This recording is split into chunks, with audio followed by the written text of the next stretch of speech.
Hi guys, hello. कसे आहेत? बरे आहे का? मी बी बरी आहे. माझ्या न्यू ब्लॉगमध्ये तुमचं स्वागत आहे. बघू शकताय तुम्ही, आता झाले म्हणजे पावसाचं वातावरण झालेलं आहे. बघू शकता, आले मी टेरेसवर आणि मला वाटते आता पाऊस येते. पाऊस यायलाच पाहिजे, असं नाही की नाही, पाऊस यायलाच पाहिजे गाईज. बघू शकता तुम्ही, ऊन तर कुठंच नाही, ऊन नाही आहे. आणि बघू शकता आज मी मोकळे केस सोडले गाईज, कारण की आज असं वाटलं की मी मोकळे केस सोडा असं वाटायला लागले. बघू शकताय. आणि मला प्लीज कमेंट करून सांगा मी मोकळे केस सोडल्यावर कशी दिसते. प्लीज यार मला सबस्क्राईब करा यार, तुम्हाला मी सांगते सबस्क्राईब करा. माझं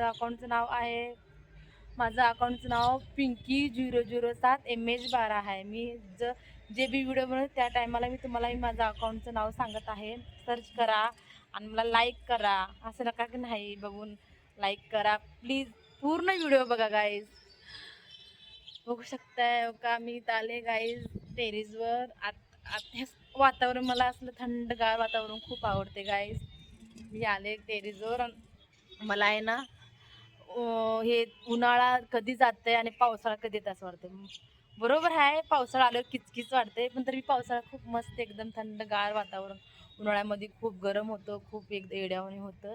पावसाळ्यामध्ये एकदम मस्त वातावरण वाटतं, एकदम मस्त एकदम.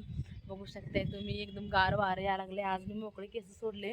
हे माझं फेवरेट ड्रेस आहे गाईज, मला खूप आवडतं हे ड्रेस.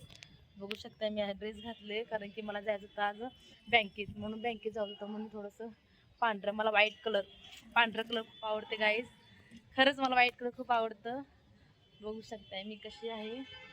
आणि मला प्लीज कमेंट करून सांगा मी मोकळे केसावर कशी दिसते, सांगा तुम्ही मला. हे बघा.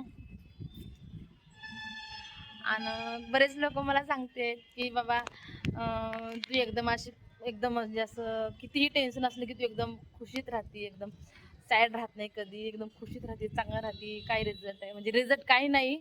मी माझ्या लाईफमध्ये मी खूप म्हणजे दिवस चढ उतार बघितले, म्हणजे खूप वाईट दिवस बघितलेले आहे गाईज पहिला. मग मला आता डिसाईड केले मी की मी माझ्यासाठी स्वतःसाठी मी राहणार, खुश राहणार, एकदम हसत राहणार. सगळे बरेच लोक म्हणजे तू एवढं टेन्शन असून पण तू खुश कसं राहते. राहावं लागते गाईज. आपण जेवढं खुश राहतंय आयुष्यामध्ये, जेवढं चांगलं राहतंय तेवढं चांगलं. काय घेऊन जायचं नाही, सगळं इथं सोडून जायचं आहे. जोपर्यंत आहे तोपर्यंत चांगलं राहावा, हसत खेळत राहावा, एकदम एन्जॉय करा लाईफ आपल्या मनाने. म्हणजे कसं राहायचं काय स्वतः डिसाईड करा. कुणावर अवलंबून राहू नका.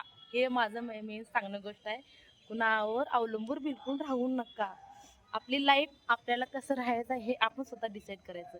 आपल्या लाईफमध्ये कोणीही दुसरं डिसाईड करता कामा नाही. मी तर माझ्या लाईफमध्ये कुणालाच असं हक्क दिलेलं नाही की माझं लाईफमध्ये काय व्हायचं काय तुम्ही डिसाईड करा, हे मी कुणालाच हक्क दिलं नाही. माझी लाईफ मी माझ्या पद्धतीने मी राहणार. मी वाईट तर वागत नाही, हे मला माहिती आहे.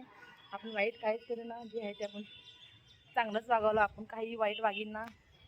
बघू शकताय. पुन्हा भेटू पुढच्या ब्लॉगला. बाय.